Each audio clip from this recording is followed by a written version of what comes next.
And I think people take this lightly, but when you get married, please marry your friend. That if anything happens, you know you're going to raise the kids together and they're going to be fine.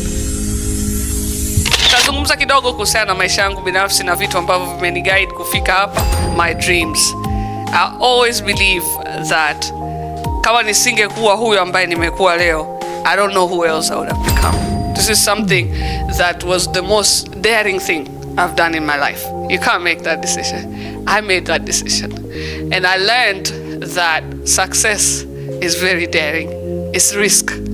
It's making mistakes. It's allowing yourself to walk into things not knowing where you're headed.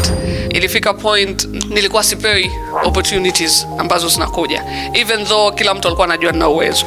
And I think if I wasn't rejected in my life, you would not see me here, I would not be here.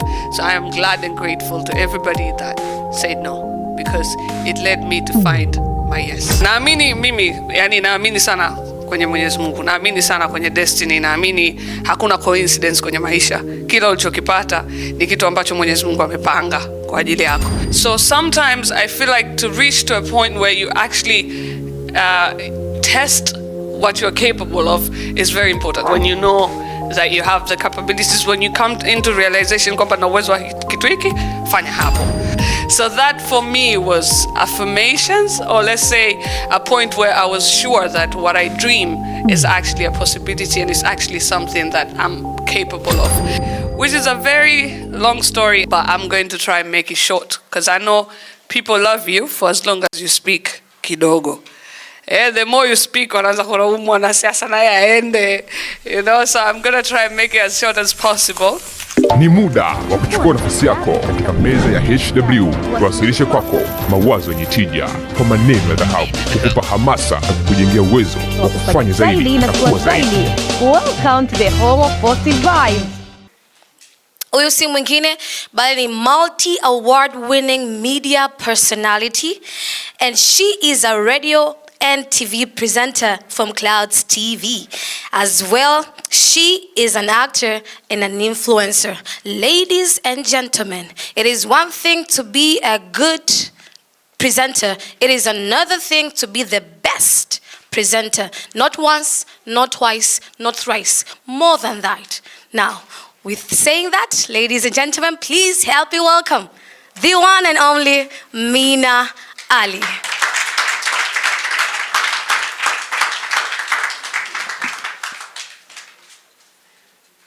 Asante sana.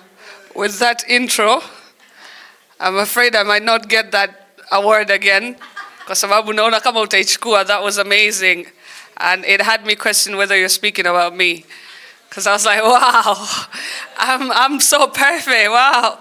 Habari za leo jamani. Alhamdulillah, Mwenyezi Mungu ametukutanisha tena. I am more than happy to be here. It has been a very long day for me, lakini I'm glad that I get to spend the end of it with you guys hapa. Nimeambiwa nizungumzie mambo mawili, naomba niwajulishe pointi ni zile zile.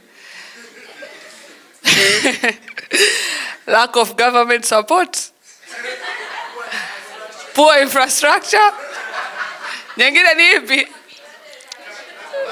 Lack of capital. Like, bad leadership, poor government support. Hii ndo hiyo. Pointi zile hazibadilikagi hata. Okay, I was told to speak about capacitation of talents in the digital world, ambayo ndio ulimwengu ambao mimi pia nashiriki kwa asilimia kubwa. Lakini pia I was told to speak a little bit about my personal story, which is a very long story. I had to make a documentary of it, but I'm going to try and make it short, because I know people love you for as long as you speak kidogo. The more you speak, wanaanza kulaumu wanasiasa naye aende, you know, so I'm going to try and make it as short as possible. Starting with, should I start with you guys pick. Nianze na personal story?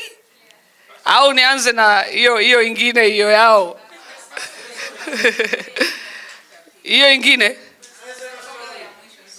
Ya kwangu ya mwisho. Haya. Nimsikize. Nitaharakishwa muda. Sawa. Nitazungumza kidogo kuhusiana na maisha yangu binafsi na vitu ambavyo vimeniguide kufika hapa. Cha kwanza of course ikiwa ni Mwenyezi Mungu, the most high, Allah, kwa sisi Waislamu subhanahu wa ta'ala tunaamini hivyo. Ndo ambaye amenisababisha kufika hapa. Cha pili naweza nikasema ni drive ambayo nimekuwa nayo. I'll start with identification of my dreams. I always believe that kama nisingekuwa huyu ambaye nimekuwa leo, I don't know who else I would have become. Yani nikicheza kakaangu ananiambia mshukuru Mungu angalau una kipaji cha kuongea huku kwingine siko. Nikiimba I have the same response from people about, you know what, you should just thank God you have that voice and you can talk and people can listen to you. So I think Mwenyezi Mungu amenipa vitu vingi, lakini zaidi amenipa kitu kimoja na amenipa kwa asilimia kubwa, and I am grateful about that. Baba yangu alikuwa mwandishi wa habari, Mzee Ali. Alikuwa ni cameraman wa TV Zanzibar, baadaye alikuwa producer, ali-upgrade from time to time kwenye hiyo career. Na hiyo ilisababisha tangu niwe mdogo bila kujua nataka kuwa nani, I knew I wanted to be like my father. Big ups to the good dads. Yeah, because I have the most perfect one. Mfano wake kwa kila nikiutazama nasema mimi nikikua mimi nakuwa kama mzee noma sana. He was, you know, Spider-Man to me. He was everything. So I remember kuna siku nikiwa mdogo tulienda saluni kuchora hina Zanzibar. Sasa mambo ya Idi, umeona? Kuna watu wazima walikuwa wanaongea, unajua stories za saluni. Sijui ilikuwaje, lakini nikajikuta nimeingia kwenye conversation ambayo hainihusu na nikatoa ushauri ambao ulieleweka sana. And I was very young, you know, so hata alivyovifanya sio kweli. Yani utu uzima uko hivyo, utu uzima dawa. Mtu kama huyu alikuwa hataki kufanya hivyo, you know. And pale saluni story iliyokuwepo, afu huyu si babake mwandishi wa habari, atakuwa kama babake. So that kind of stuck in my head. I wanted to be like my father. Lakini naamini ndoto zangu zilikuwa zinanipa, Mwenyezi Mungu alikuwa ananipa signs nyingi, because I remember when I was younger I used to ask my dad, nikiangalia TV na mwambia, hawa wanaosoma taarifa habari hawa tukiwaongelesha wanasikia? Akanambia wanasikia. Basi dada yenu wewe kwetu unkuja lini? Naangalia TV naongea na watu kwa TV, wewe kwetu utakuja lini, mbona huje? So there's always been signs as to what I can be. And wakati nipo darasa la 7, darasani kila mtu akaulizwa unataka kuwa nani? Unataka kuwa nani? Everybody said, "Oh, I want to bake. I want to, you know, be a doctor. I want to be what?" I said, "I want to be like my father." And they said, "Who's your father?" I said, "I'm going to ask him. I don't know. But whatever he is, you know." So I went to my dad. I said, "Baba, wewe kwani unafanya kazi gani wewe?" Akaniambia, "Mimi mwandishi wa habari, sijui media consultant." So I went the next day, I went to the teacher. Hamna tena hata hiyo challenge kapia. Mimi nitakuwa media consultant, nitakuwa journalist, nitakuwa sijui vitu gani. Wakati niko form 4, nilikuwa shule ya boarding.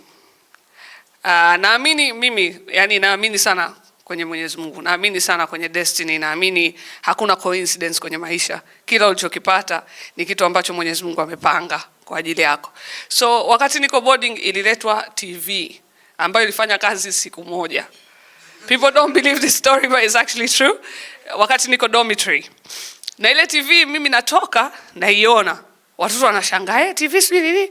Pa chenga, you know? Lakini ikafika East Africa TV, ikaonesha tangazo ambalo linasema, "Je, una kipaji? Je, unataka kujiunga na timu ya East Africa TV? Je, sijui nalikumbuka mpaka leo ilivyo. Njoo Jumamosi, saa ngapi?" So I watched that, and then after some time nikapotezana na ile TV. Baada kama nusu saa ile TV ilionyesha chenga, ikapekwa kwa fundi, ikurudiki boarding. So I believe that day was, yeah, it was something for me, you know. So ilipofika Ijumaa, mimi ni mgonjwa wa nakuwa na asthma. So ikabidi sasa, nilikuwa na kidogo upenyo wa kutoka shule kwa sababu ya hiyo kisingizio. Yeah. Kwa hivyo fika Ijumaa, mama yenu mdogo niko hoi, sielewi, siwezi kupumua. Una shida gani? Mimi naumwa sana.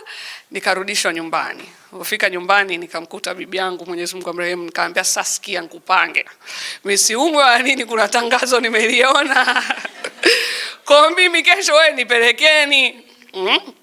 Akanipeleka siku ya pili alfajiri, saa 12 nilikuwa pale. Nilikaa saa 12 alfajiri kwenye auditions, nikafika kuingia ndani saa 12 jioni. I spent the whole day. It was more than 1,000 people, you know, and I was smart because I was 16, bro.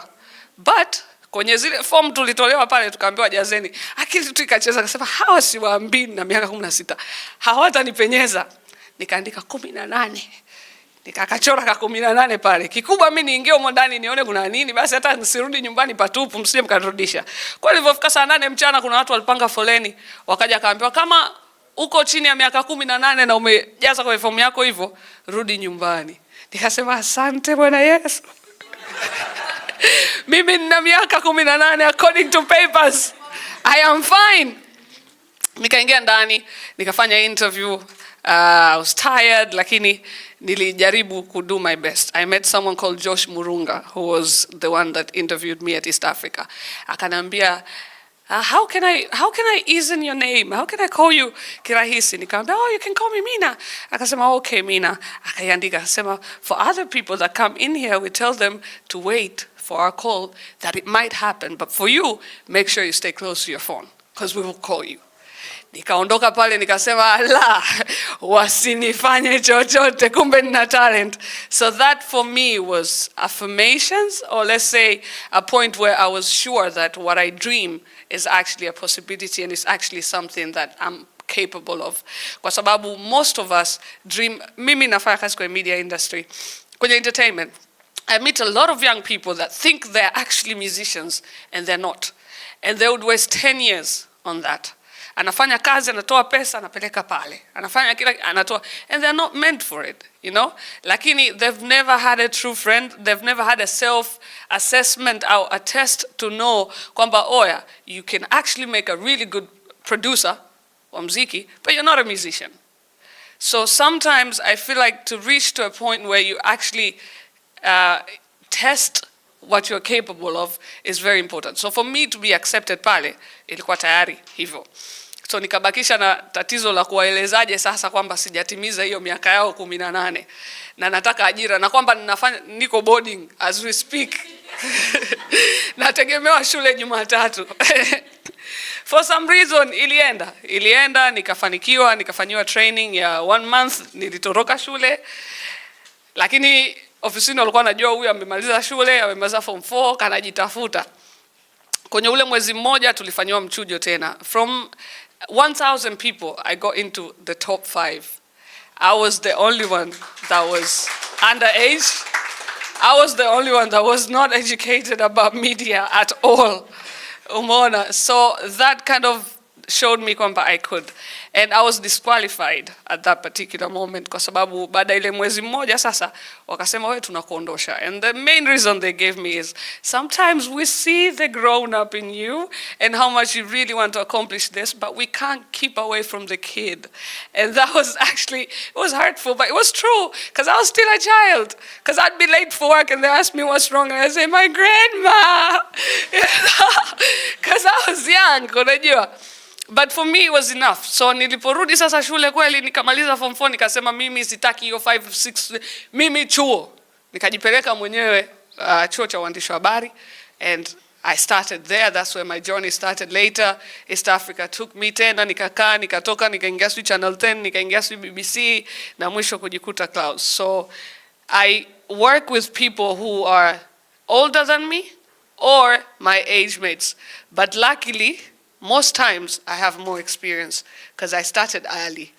Kwa hiyo naamini pia whatever age you think you are and you think, oh, when I grow up, there's no when I grow up. Yani, do it now. When you know that you have the capabilities, when you come into realization kwamba na uwezo wa kitu hiki, fanya hapo. So safari ikaendelea. That is one lesson. Second lesson I'll give you is when I left the BBC for Clouds, This is something that was the most daring thing I've done in my life. Nadhani ukiulizwa hapa, yani wewe umeajiriwa BBC, mkuu BBC, utoke uingie Clouds. Yani London ni nyumbani, unaendaga unarudi, uko vizuri. Can you make that decision? You can't make that decision. I made that decision. And I learned that success is very daring. It's risk. It's making mistakes. It's allowing yourself to walk into things not knowing where you're headed. Wakati niko BBC nimeshakaa miaka miwili, I was doing good. Lakini kilitokea kwamba niliwekwa kwenye tangazo kwenye BBC World Service, which had more than 50 million people watching in the world. And there's only one person in Tanzania that called me and said, "Oh yeah, I saw you on BBC." There was nobody else. And I figured maybe nafika duniani, but I'm not reaching out to my home, and I want to go huko while I'm celebrated nyumbani, while people know me. So I said, what do I need to do? I need to go local. BBC ni nzuri, but it came early. I need to go local, come back huko baadaye. Right now I need my people to know me. And I made this huge decision to move to Clouds. And because of that decision, you know me now. Right? Because of that decision, I'm here and I'm speaking to you. Sindio? Na bado niko na time ya kutosha kuamua sasa, you know, and I still kept my relationships good. Kwa bado niko kwenye time ya kutosha kusema sasa, huku Tanzania washanijua, ngoja niende global. Ina make much more sense. So I feel like sometimes a good decision doesn't always look like it is, and you have to be able to take risks to reach hiyo success. Naona kama nina story nyingi, lakini nataka ni move kwenye hii point. Siku hizi siongei sana. Yaani hapo ndo siongei sana. Ukiongea sana itakuwaje? Oya. Kuna brother alinifuata pale nyuma, akaniongelesha, akanambia kuna clip yako imepostiwa na Hub of Wisdom na nimeipenda sana, ulikuwa unaongelea rejection. And because of that, so I want to talk about that again. I speak about how rejection has been the best thing that happened in my life. When I was rejected the first time because I was too childish, I went and grew up. When I was rejected so many times in my life. Niliwahi kufanya kazi sehemu ambayo nilikuwa sipewi opportunities ambazo zinakuja. Even though kila mtu alikuwa anajua nina uwezo. Ilifika point naweza kusaidia mtu mwingine. Naambiwa wewe msaidie aende, lakini mimi si penyi. One day I gathered courage to meet my manager, say, "Yo, why are you doing this to me?" And I did. I met this person and I asked this question. And they said to me, "Mina, unajua ukikaa na watu wanakuambia vitu vingi sana. People will tell you a lot of things, but you have to know what to pick and what to leave." And I said, in this point, what should I pick and what should I leave? And akanambia, "You're not talented. You are not a presenter. You're not good. You'd make a good producer though, but you're not a presenter, you know." And I said, "Wait, what did you hire me for? What did I apply for? Why did I get the job?" You know? Ilikuwa ngumu, lakini nilifeel kwamba I've been working with someone that has different dreams from mine. And I can't work with that because I can't let anybody dream for me. Yani mimi ndo najua nilipotoka Zanzibar na hiyo ndoto kichwani kwangu, how much I've pushed for it. So today you cannot tell me I'm not able to. And now here I am. And you're saying I've got not one, not two, not 3 awards, not 4, best media personality. So I feel like if it wasn't for that rejection, I wouldn't have taken a step. Kwa sababu hiyo siku ndo siku ambayo niliacha kazi. Kwenye hiyo sehemu nikarudi mtaani bila kujua naenda wapi. Because I felt like I can't work where my dreams are not, you know, with the same direction. And so I've had to face rejection in that level of work. Hiyo haikuisha hapo, ilikuja mara nyingi. I've had to face rejection in family and separation. Yeah, and I think people take this lightly. But when you get married, please marry your friend. that if anything happens, you know you're going to raise the kids together and they're going to be fine, right? So there's that as well, you know. There's, unajua ukikuwa and your parents are not together, the next thing you know, uko kwa uncle, kwa auntie, kwa uncle, kwa auntie, and that stable upbringing haipo. And it's just rejection after rejection. It's this person telling you, siwezi kuishi na huyu mtoto, and then you're moving to another person. And now you come to this house and you're thinking, oh, when are they going to do it? When are they going to say, I have to move because they can't live with me, you know? And so it's been rejection and rejection. But that built me to be who I am today. So do not be afraid to be rejected, and take that as an inspiration to become something bigger. And I think if I wasn't rejected in my life, you would not see me here. I would not be here. So I am glad and grateful to everybody that said no, because it led me to find my yes. If somebody didn't tell me I wasn't talented, I swear I would not win no award. I'd probably just relax. But I always worked hard. And you know, every step I got in my life, I saved this person's number. Mpaka leo, waga namtumia message. Habari madam, nimepokea tuzo. Habari madam, niliajiriwa BBC. Habari madam, because I had that drive. Now let's move to capacitation of talents in the digital world. Mawazo yenye tija kwa maneno ya dhahabu, kukupa hamasa na kukujengea uwezo wa kufanya zaidi na kuwa zaidi. Welcome to the home of positive vibes.